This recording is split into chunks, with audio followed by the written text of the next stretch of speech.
Welcome to the Juice Consumer Direct Podcast. I'm Nate Clegg, and I'm here with Carson Poppenger and Justin Jump. And before we do anything, guys, I think we need to acknowledge how amazing the football game was last night. This is the Thursday night football between the Packers and the Lions. And we, full disclosure, have a number of Lions fans here at the company. We got Carson and our CFO, Patrick Murphy, who was at the game. And I can't remember the last time I watched a pro football game and was that entertained. Genuinely. Did you guys watch it? I know you watched it. Justin, did you watch it? I did. I got late to it. I had baseball practice last night with my kid, but we got there before halftime and watched the second half. So that was the better half for sure. It was probably the best Thursday night game of the year for sure. You know, the scoring back and forth and everything down to the wire. It was a great game. I think that final go for it on fourth down. I watched the whole thing. So I watched all 5 times I think that Dan Campbell went for it on fourth down. It's crazy. It is crazy. In that last one, they went for it, and Jared Goff got like stepped on, and he was like on his knee handing it off. Perfect handoff. It was a perfect handoff. That guy's like handwork, footwork's so good. And just to watch him go for it on fourth down when they could have just sealed the deal, had maybe 10, 20 seconds left. And afterwards, I watched some of the interviews, which I never do because that's like for me, I find that kind of boring. But they talked about how they wanted to win with the ball in their hands. And I was like, oh man, like that is the coolest statement I've heard in a while. And it reminded me of something you were saying, Carson. We had a team meeting and you were talking about actually the Ohio State Michigan game and kind of winning mindsets. And Dan Campbell reminded me of that really significantly at that moment. He didn't want to leave any opportunity for them to come back and win the game, leave any time left. So it's like perfect use of the clock and all that. And yeah, you know, earlier this week we were kind of talking about the game that was last weekend, which was the Michigan-Ohio State game, which of course I'm a big Wolverines fan, you know, which we've talked about. But, you know, that game, during that game, it was kind of really close.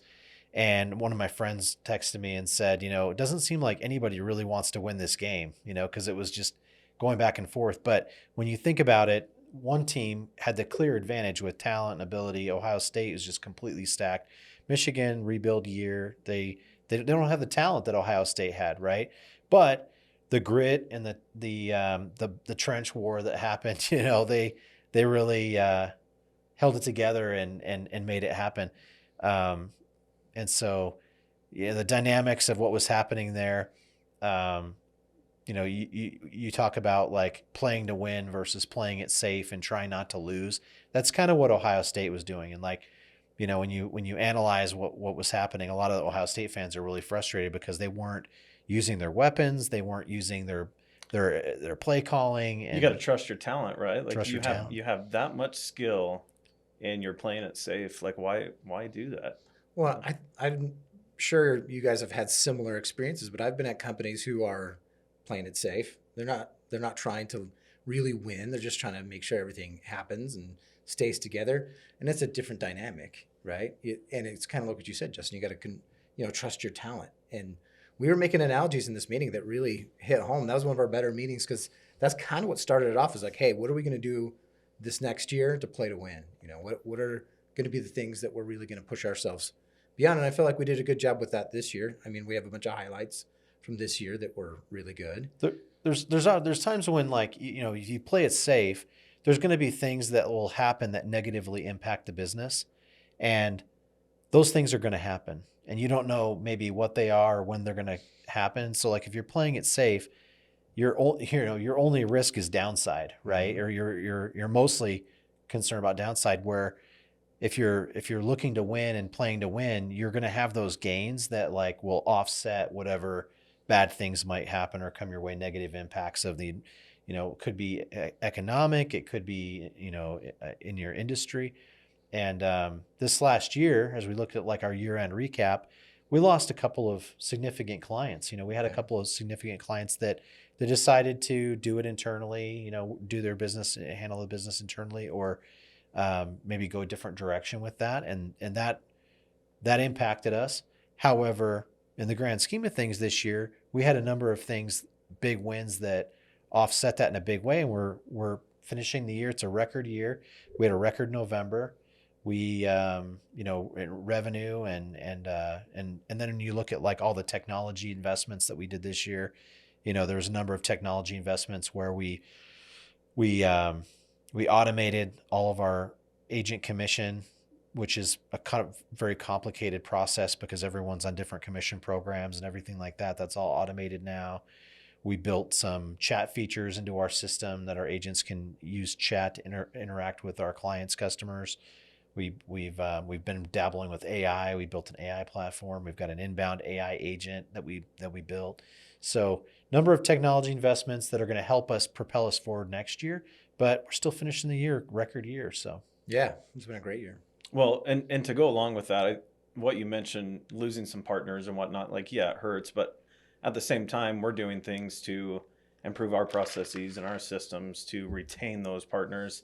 Because obviously that's what we want, right? Like we want longevity, and with our tech and everything that we're doing, I think that's helping us go win, right? Well, and we were honest with ourselves, which is good. We looked at the people we lost and said, why did we lose them? Some cases they were totally out of our control. There's one big client who had a security breach and they decided to cut off all third-party vendors. And it's not because of us, because we're SOC 2 certified, we're super compliant, we've never had a leak, like we're all over that sort of thing. But every single external vendor was cut off. Well, you can't really do anything about that. That's just something that happens. And well, in hindsight, that particular instance, they decided to pull it back and do it internally with their own team, and everything I'm hearing, it was a negative. It's been a bad experience for them because revenue. It's impacting their revenue. It's impacting their business. So. Yeah, and obviously that's not great for them, and it's not great for us because we lost that business. But we looked at the other ones that we lost, and we looked at it and evaluated and said, hey, what did we do right? What did we do wrong? Because we're always trying to get better, and we played to win. Like we learned from it, and some of these technological advances that we're having within Squeeze are specifically meant to deepen that relationship with the client, enhance our value to them. And there's perceived value, and then there's kind of actual value. A lot of times our perceived value isn't as high as our actual value. So some of these technologies are built to help them understand what we're doing for them. So we're trying to address both those. And it's going to help. It's going to help in the long term with our other clients and getting in the ones that we bring in. But to your point, Carson, overall we won significantly more than we lost this year, and it's been awesome. I think, this is kind of a real conversation. Sometimes people get on these places, like just talk about the good things or just talk about what's going right. And, we always are learning things from the things that don't go right, and how can we avoid that in the future? And, I think it's good, real conversation. So. Yeah, absolutely. And I would say if we're being real about it, I think what we also did is we learned more about ourselves and what we want to do as a business.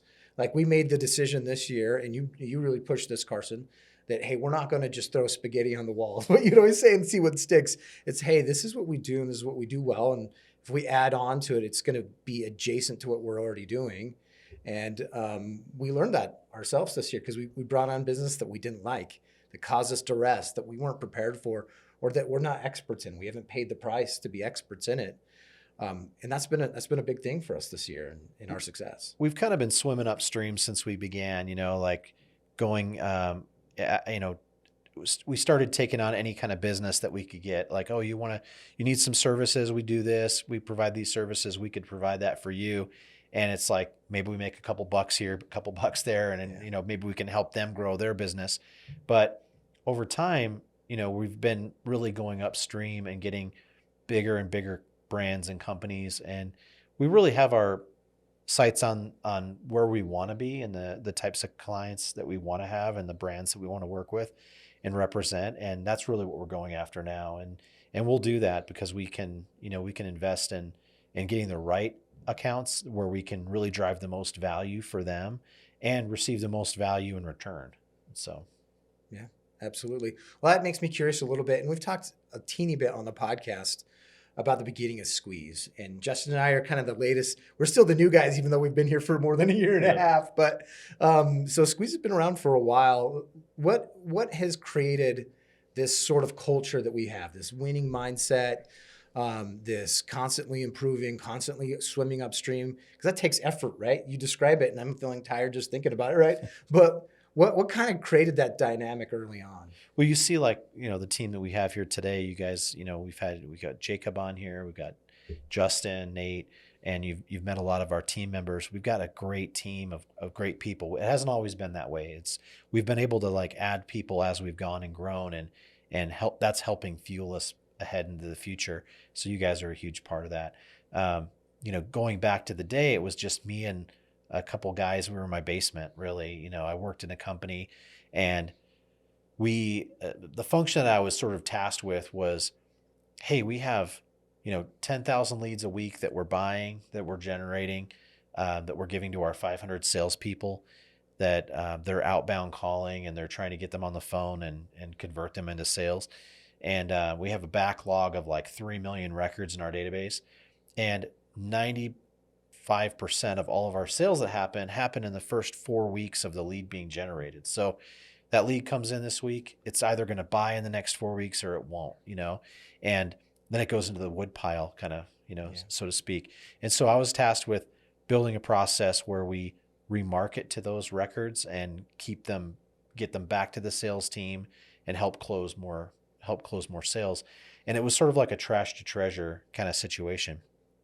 And so, and feel free to interject if you guys have any kind of questions or anything like that, but I don't want to just ramble. No, you're not rambling. This is great. Well, it's interesting because, that's the thesis behind it. Squeeze originally was trash to treasure, and we've obviously swum upstream that sense too, where now we're calling real-time leads and we're doing it better than anybody else in the entire industry.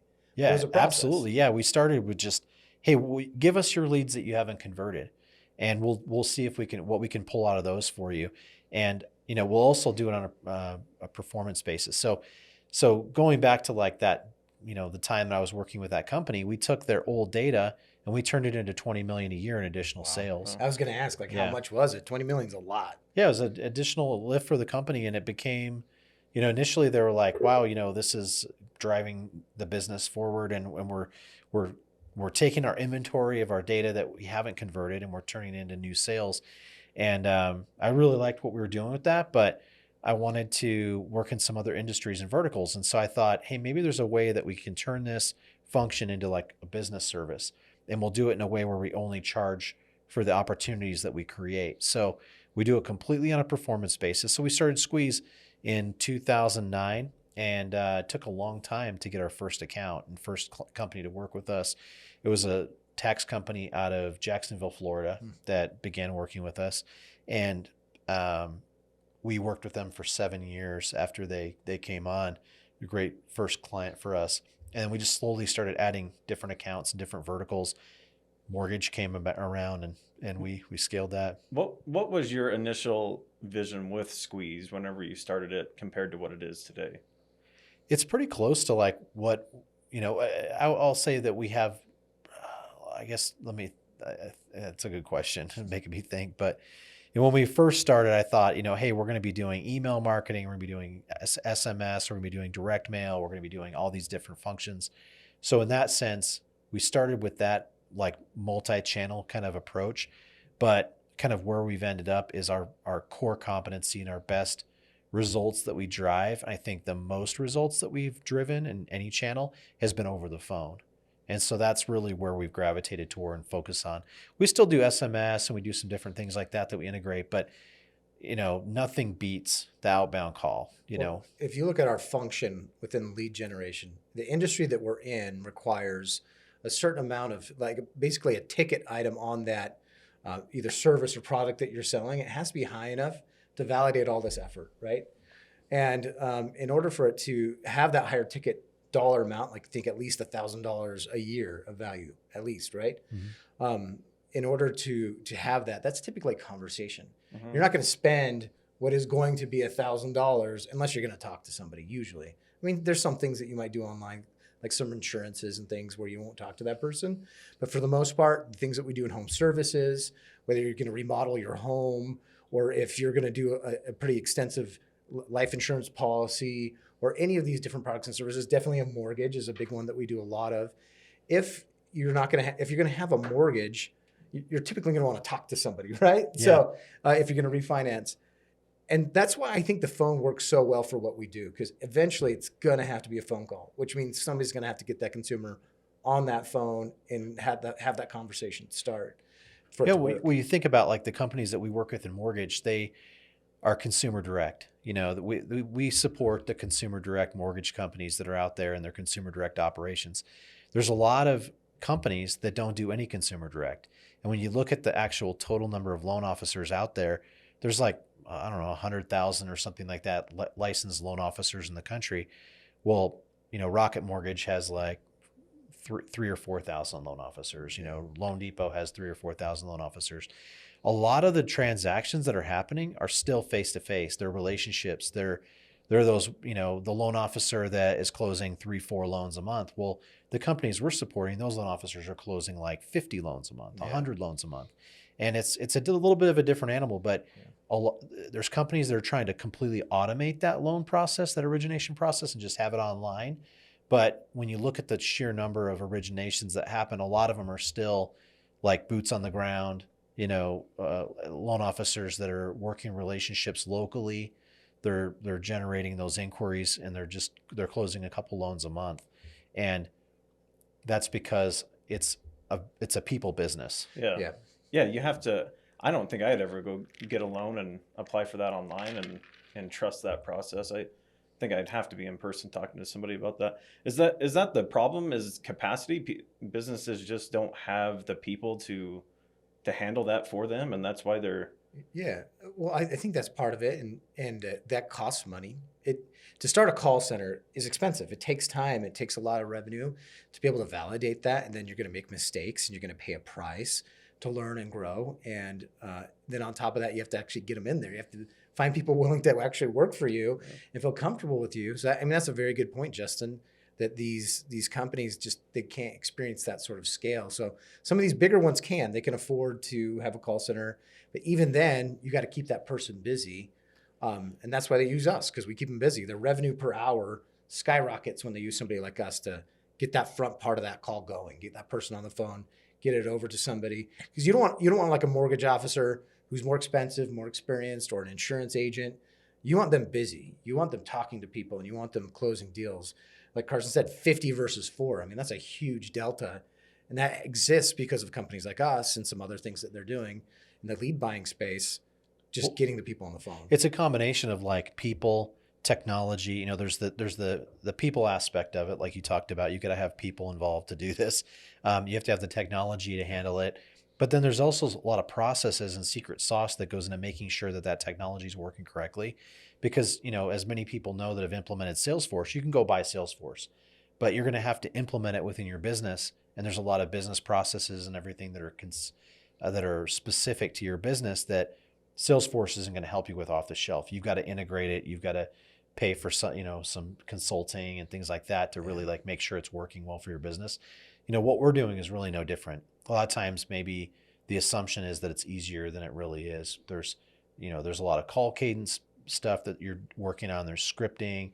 There's caller ID, spam, scam tagging technology that you've got to have working, and you have to constantly monitor it and make sure that you're updating so that you're getting phone calls answered and that your people are actually talking to people at a high clip. And that's really the stuff that we do. So how many employees did you have when you first started Squeeze?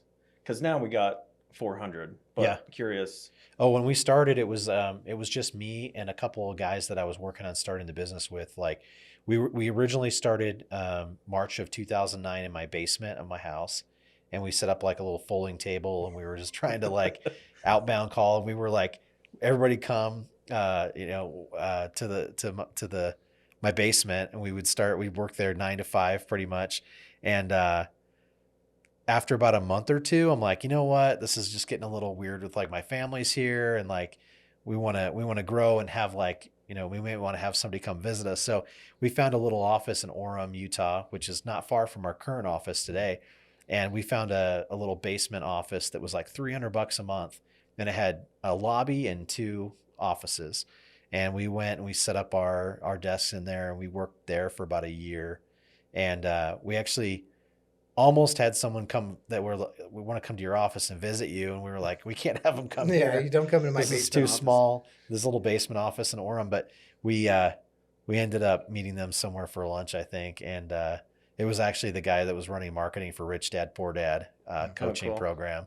And anyway, we were going to get some lunch. And anyway, so yeah, it was that for about a year. And then, we went through some different challenges where the revenue was coming in, but it wasn't coming in fast enough to support, everybody. So some of the guys were like, I'm going to go work on another business. And one of the guys left within about 6 months.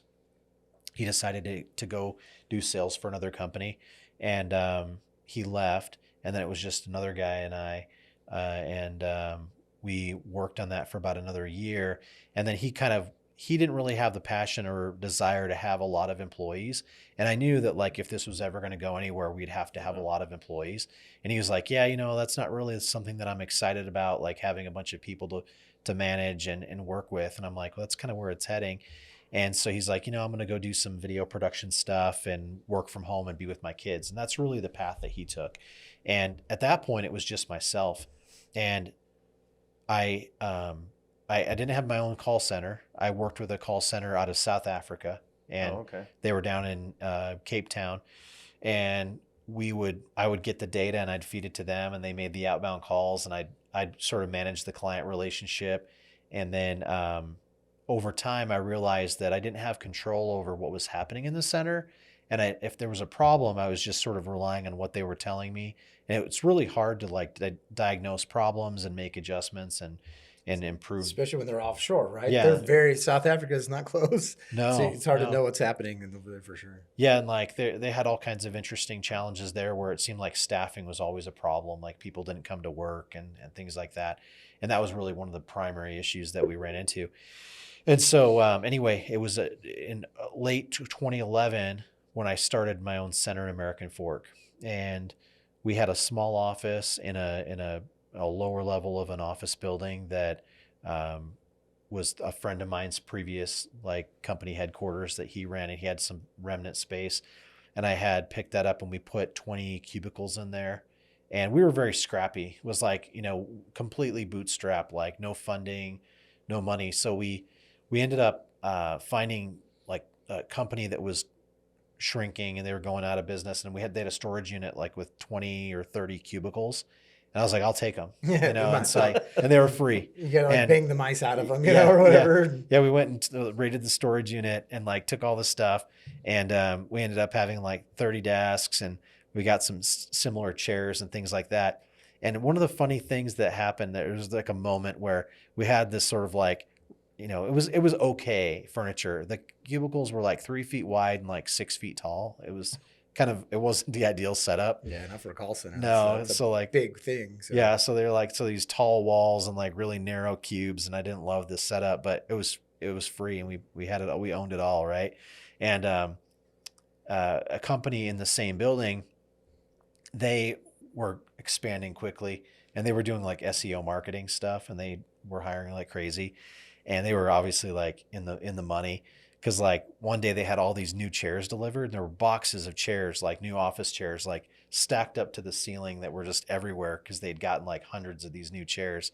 And I was having shopped for office furniture now, I'm those are $200, $300 chairs. I'm this is $30,000 worth of chairs that's in this area that I'm what would that be like? Yeah. Having to buy $30,000 worth of chairs.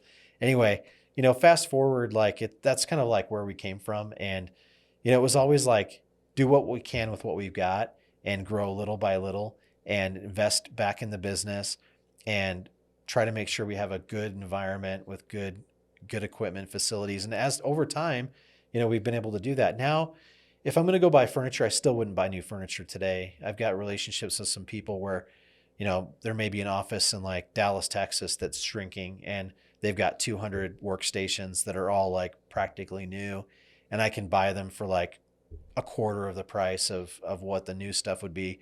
And we negotiate getting it all packaged up and shipped here and set up for us. And it's a lot more affordable and less expensive. So I've learned things like that. Like I'd never buy like a new workstation for like $1,000 and a chair for $400, when I can find stuff through the secondary market. That's And good. That's smart. Well, and if you go to our facility, like our actual locations, they look nice. Like they've been designed so that the agents feel like there's a lot of windows around. There's cool murals on the wall. There's some music in the background typically. So it's been well thought out. So there's this good combination of just being a wise steward of the company money while also making it a really cool environment. Well, it's a place you want to go work at, right? Versus something you feel like, oh no. Yeah. We've mentioned this. That building. Yeah. The aesthetics of it, right? A lot of the kids today on social media are talking about the aesthetic stuff or whatever, this and that, but it matters. You want to have it looking good. You want to have that image and that tech feel. And that's kind of what we've done in our office. Like when people come in, they're like, this doesn't really feel like a call center or contact center. It feels more like a tech company. And, the workstations now, we don't have like dividing walls. Everything's open, low cubicles, and, everybody has like line of sight across the office. They can see each other. They can talk to each other, communicate with each other, just visually, and it makes for a better working environment. Yeah, we know that if we can get a client or a prospective client really to show up, there's a very, very high chance that they'll transact with us, that they'll be a client of ours, which speaks to that, which is good. And they don't feel, negative going into a call center a lot of times. And that's just in general. When you think call center, you're like, okay, this is going to be a negative consumer interaction. But even the way we interact on the phone matches what we've built in terms of the environment that we're in. And that's probably one of the things that we've learned over time, right? Like, let's build this positive environment. Our agents will have this positive interaction with the consumer to match that, and then it's going to transact better on the back end. And all that stuff feeds together. It's like you said, little incremental growth over all those years of just learning little tricks like that of like, hey, how can I get my furniture for less? Hey, if I have this sort of environment, how's that going to affect things on the phone? So that stuff adds up over time. And it reminds me, I don't know if you guys have heard of, you put an ice cube on the table in a 23 degree room and it doesn't do anything, right? It's still ice, but 1 degree, you move it up, still doesn't do anything. You get to 31 degrees. And then finally, that 1 degree difference between 31 to 32, you start to see it melt and the change starts to happen, right? And sounds like Squeeze has kind of gone through that process of, those incremental changes that ultimately have gotten it to where it is today, which is something to be proud of, right? Yeah, I think we're always trying to improve, and always that's part of like one of the values that we have is continuous improvement, and always looking at everything and trying to like make a little 1%, like you said. I think that's a great analogy to improve just little by little over time, doing what we can with what we can afford. And now we're like thinking about, like, we keep talking about like, oh, we've got some space in the office. We probably need a TrackMan golf simulator, where can we put that? I think that's the biggest problem with it, is like not affording it, but like, where do we put it where we can have enough space with a ceiling and everything like that? Yeah, it's a good problem to have. But, I never in a million years would have thought it'd be putting like an expensive golf simulator in the office, but, it's fun. Those are the things that I think our team loves and is able to benefit from and enjoy.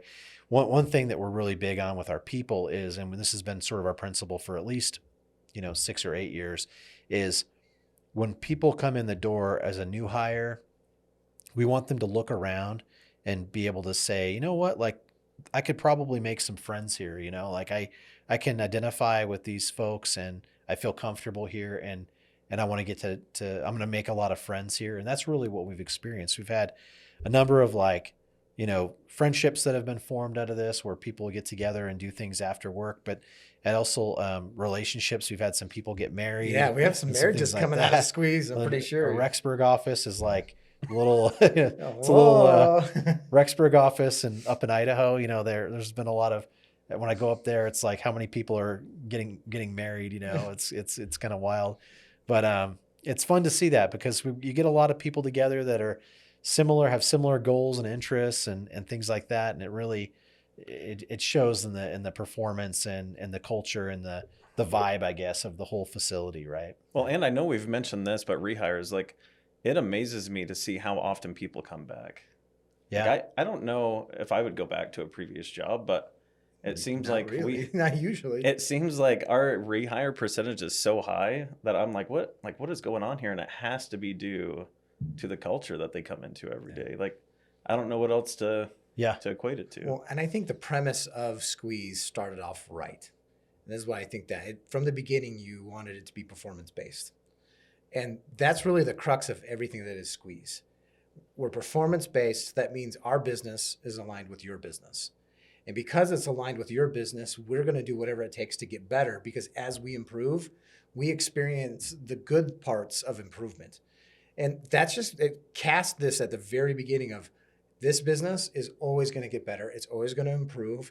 And we're aligned with our clients. That way they stick around longer. And we're meant to be together because like we're going to make you better and you're going to make us better and we're going to grow together as a company. And you do that over time, it's just only going to get better. And it's going to hit those inflection points like that 1 degree. All of a sudden things start to melt. They're going to happen.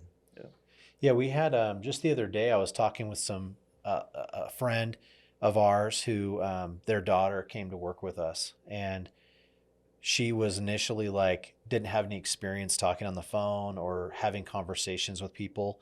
Was, a lot of stuff is done over text today, and especially with the younger folks, they're really comfortable texting, but not so much like talking to folks face to face or over the phone. And through her job with us, she was able to get comfortable talking to people, dealing with, how do I present myself? What's my tone? How do I handle rejection? I get tons of rejection. How do I handle that? And over time, like through our training, they actually credited our training. She said, yeah, because of the professional training that you offer and the way that you sort of helped coach my daughter, she became very comfortable with this. And then she ended up going out on a church service mission where she was out in the field and she was having to have conversations with people, and that sort of prepared her for that. But then furthermore, they were like, hey, you know what? These inquiries came in off of the website and we need you to call them and follow up on them. And she's like, I know how to do that. And so she was making calls, and she ended up like in 1 week, she did like 50 lessons in 1 week or something like that. And like got 25 referrals. Anyway, I mean, these things are sort of like particularly Utah, right? Yeah, they As a are. conversation, but it was kind of funny how she was like, that never would have been, she never would have had success with that had she not gotten some of that experience and practice. So the skills that we're teaching people, like those are skills that are valuable no matter what you do, no matter what career path you go into. And that's something that we talk a lot about with the young folks that come to work with us. Like, you're going to gain skills here that are going to help you no matter what field you're going into. And I don't think they're expecting that, right? Like Right. I'm coming into a contact center, I'm doing sales, or I'm doing whatever it is. I don't think they're expecting to leave with that, but yeah, like that's what it's all about, and that's what we find joy in is doing that for them. Yeah. And you're part of that, Justin. Obviously, Yeah. there's the culture that you came into was this, and then you've really upgraded our training significantly. So that distance between, hey, I'm here, wow, I've really learned a lot, I'm grateful, that has shortened significantly. So good job on that. I worked at a company before, like years ago, like probably 20 years ago, I got hired. And the training literally was like, I was supposed to talk on the phone with a consumer that purchased a program, just spent a considerable amount of money, and they were going to talk to me. And they literally sat me down in about an hour and chicken scratched on a piece of paper, like all the things I was supposed to say and talk about. And then they're like, you're going to start talking to customers today. I'm like, are you kidding me? And so I was a lot younger then, obviously, and less experienced, but that's all they really gave me in the training. And the training that we're doing today, it's like, we'll even have companies that we work with today that will have a sales training for their new hire salespeople that is only 2 days. They'll train them in a day and a half, 2 days, how to sell the product. And we spend 4 or 5 days in a training program. We've got them through modules, and you've got them. I mean, talk a little bit about some of the stuff that you developed, Justin, for some of the training that we're doing. It's really awesome. Yeah. So we gathered feedback first of all, because I think that's important. Like if you're having any issues whatsoever within training and development, like you want to be able to gather feedback from the people who are going through it. So we listened to what they had to say. Most of it was, hey, I want hands-on role play type scenarios, put me through the fire. And so we would we would set up real scenarios. And I think the biggest thing for us is we had a feedback session right after. So they'd go through a role play, we'd talk about strengths, then we'd talk about opportunities, and it allowed people to talk openly about it being okay to mess up, and how do you fix that moving forward. And it allowed you to kind of build that habit of knowing, like, okay, I did this last time, I'm not going to do that again. Kind of got them in the right mindset. Whereas previously it was more of a, okay, like, practice this in your own head, and then we're going to move on to the next topic. And that just doesn't work. It's kind of like your scenario where it's like, read this, go do it. That doesn't work. You actually have to put them through it first, and then provide the feedback to. Reminds me of my old Boy Scout days. We did a lot of leadership training in the group I was in, and they'd always say, if you're doing a training, it follows 4 steps, and it's explain, demonstrate, practice, evaluate, and then you repeat, right? And you demonstrate first, right? I think too often we set this goal with somebody and we expect them to go out and nail it. They're not going to go out and nail it unless you demonstrate how it's done first. And you should be able to do that yourself if you're the one teaching it. And so we take a lot of pride in that. Levi, who's our head trainer there, does a fantastic job of that and leading that out. But it all comes down to systems and processes, and making sure that doesn't ever change. And because if it does, you know what to come back to and recognize, we did this different than last time. Why'd we change that up, right? It was working. So a couple other things. We created this entire ongoing training video. I don't even know what you would want to call library. it. Library, if you will, as far as necessary skills that are needed to be successful on your phone calls that follow our quality assurance guidelines. And we feel like it's amazing. Like is that Squeeze the Gap? Is that what you're Squeeze describing? the Gap. It's called Squeeze the Gap, which one of the things I love about Justin is he's got the aesthetic eye to make it look good, but he's also clever with stuff. So Squeeze the Gap's the name of it. Yeah, he's branded, so it's awesome. Yeah. So it's like if there's a gap in somebody's behaviors, or they're struggling with something, like, we want to help them recognize, like, there's a way to fix that. Watch this video, put it into role play with your TL, and go out and perform it. And that's kind of the idea, is like, we're going to hold you by the hand for so long before it becomes a skill versus will issue. But and then obviously you take a different approach at that point. Well, all those things go into, like, making sure that client experience is the same every time. It's like the Disneyland sort of experience where there's certain things that happen where people learn the right way to do it. And then the result for our client is they get a consistent, we have 400 different agents that are on our programs, but you can get the same experience with through these processes and training that you're doing. So, well, and it comes down to expectations, right? Like, if you understand the expectation, it's easier to go deliver on it. Maybe not easier, but you at least know how to go deliver on it. If you don't have the expectation, how do you know what you're supposed to be doing? Right? Well, you guys are doing a great job. Sorry to interrupt, but you're doing a great job with, like, making it entertaining too, making it fun. Yeah. Like some of the content you're coming up with, the animated videos and the storylines that you guys are sort of weaving in with the training content. Yeah, it's make it fun. Really fun for the employees as well. That's actually my same point, is those videos. And when you guys do it, you have fun with it. You make storylines, like Carson said. That stuff becomes memorable because of it, right? And because they're engaged, and they'll remember that kind of funny video that you did. Yeah. And one thing that I've noticed too, in video, this might sound like a little thing, but in which it is, because all these little things add up, right? When you're doing verbal training, like the chicken scratch that you got, a lot of times stuff gets left out because we forget what we already know, that somebody else does it, right? We take it for granted what we already know. But what's good about video and the kind of this more formalized training process that you guys have created in a really entertaining sort of way is that you now know that they're going to get everything covered. Because it's not something that somebody's just saying and standing up and pointing out and writing on a whiteboard. Because that's where you create these, like, knowledge gaps, because you can't make sure that you say the right thing every single time. But with these videos and the process that you've made, you're going to cover everything. Yeah. And it's also, so there's something called teachbacks too that we feel like are very important, where we teach the concept, and then I have the new hire teach that back to us, so we can knowledge check, right? I can make sure you understood what we just taught you, versus just, once again, putting it on a piece of paper saying, go do it. Like, no, I want to be able to hear that you know what I said, right? And I think that's helped a lot as well. Well, I like your guys' training process a lot, and you can tell that you know what you're doing, but your team as well are enthusiastic. They're all really enthusiastic about what they're doing, and you can see that enthusiasm in the actual training that you guys are doing. So I'm a big fan. And I love that, lately I made a comment to the team a bunch of times is, sometimes we're creative with things we shouldn't be, and we're not creative enough with stuff that we should. Yeah. And I think the thing that you've done really well with your team, Justin, and you and Levi, is being creative and thinking about creative ways to solve issues. A lot of these things are things that you've sort of teased out, and you've come up with creative ways to solve them without even anyone asking you guys to do that. And I think hats off to you and your team for really taking ownership of that and just being creative and coming up with good solutions. And we really need more of that. And that's really what we're trying to achieve this next year in 2025 is let's be more creative with the stuff that we should be and less creative with the stuff that we shouldn't be. Sometimes it's like you've got a process that's in place and it's working, and we want to figure out how do we fit more of our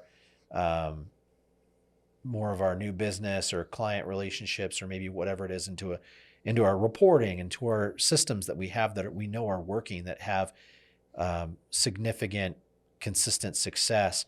We need to keep leveraging that and not deviate from it. Sometimes we get creative and we're like, oh, let's just take this one outside and do this one as a one-off. Yeah. We got to stop that. It doesn't work. It doesn't work. Yeah. It doesn't work. And it's, you can't explain it to anybody. Then you get into like following a different, if you have different processes for the same thing, you really have no process at all. And so let's follow our stuff that we know is working and then get creative with the stuff that we need to. And that's where we need to spend our energy. So yeah, for sure. Well, we learned that with our ICP, our ideal client profile this year, because every time we varied out of it, it didn't work out, right? And then when we got more clients that fit our profile, it's gone well. And then what we've done is we've said, okay, this is who we want to work with. This is who we can really add value to. What else can we do to add value? And that's where a lot of our wins really came from this year and expanding those relationships. Full circle, Dan Campbell, fourth quarter, right? Got creative at the end. I didn't think they were actually going to go for it on fourth. I thought they were going to get up there, try to draw them off sides. Didn't happen. And I honestly think Green Bay thought the same thing, right? So they thought they're going to try to draw us off sides, don't move. Guess what? They ran the ball right up the gut in the game. There was a sneaky, sound creative, but it was creative. There's an old sneaky play from the Lions too with Matt Stafford when he was thinking they were playing the Cowboys and they were like on the goal line, and they went up and set, and Dallas wasn't ready. They didn't think that anything was going to happen, and they ran up quickly, and then he punched it over the line and scored. That was a really cool play. Stover, he's our producer. He's like, oh, I remember that. Did you see that game? And he was telling him, he's like, clock it, and then he just took the ball and then he ran over the goal line. That was an awesome finish that game. The original Dan Marino fake spike, is what it reminds me of too, right? Yeah. So good. Well, let's do some final thoughts, I think, guys. My takeaway from all this, my favorite takeaway, I think, is the incremental change. Sometimes you don't want to be patient in business, but if you are patient and you make those incremental changes over time, it's going to put you in a position to really thrive and be successful. And that's really kind of my takeaway from today. What about you, Justin? I think for me, Carson, hearing the story about how Squeeze began, I think back to my life and all these things I've tried to start in life, and I ended up like quitting because I'm like, oh man, this is too hard, or I don't know if it's going to succeed. Is like, don't stop, don't give up on it. Keep chasing after it. Keep making the changes like we've talked about, and eventually one day you're going to get there, and you're going to be able to look back and be like, I made it. Like, we're here. I mean, over the last 15 years, there's been plenty of times, especially from 2009 to 2019, when it was like, maybe this isn't going to work, and have those doubts creep in and things. And I'd have people even ask me like that were close, like seeing the struggle and everything, and they're like, maybe you should try to do something different. Maybe you should like deviate or pack it in. And there's something that I really liked about our business model, the performance-based aspect of it, the fact like getting new business where we can tell a client like, hey, we're not going to put you in a long-term contract. We're going to earn your business week to week, improve ourselves and maintain that relationship. Those are things that I picked up early in my career make it easy to work with you, make it easy to get business started, and then the pay for performance aspect, where we're not just charging people fees for doing activities. We're actually charging for real results that come in. And those are things that I really loved about our business model. The other aspect is I loved our comp model with our agents, where the better they do, the more they earn, and it's uncapped, and the commission scales are attainable and realistic and uncapped, so that they can just go after it. So these things that that I love about our business, I've always been passionate about it. That's sort of like the things that I've held on to. And I also love like working with different companies and achieving success and driving success for them. That's super rewarding to me. Like when a company's like, like I really love that you've generated so much business for that early tax company, when we did 15 million in sales in a year and a half with like 15, or we had like 8 guys or 10 guys or something like that on our team, and helped them drive 15 million in additional sales. We were outperforming their internal sales team with, 8 guys in a room across the country, and I love those kind of things because they see the value in it, and that makes me, feel like validated for what we're doing. But, I think the thing that I want to do is just keep winning, keep knocking down bigger accounts and bigger business. And that's really what we've got our eyes set on. And we're really excited about 2025. We've got the team to do it, and we've got some new technology and processes we're implementing, and just going to continue to evolve. So very cool. Well, good conversation, guys. Yeah. Well, let's wrap it up. You've been watching the Juice Consumer Direct podcast. Nate Clake here with Carson Poppenger and Justin Jump. Check us out, like and subscribe. We got more great stuff coming out. So thanks, everybody.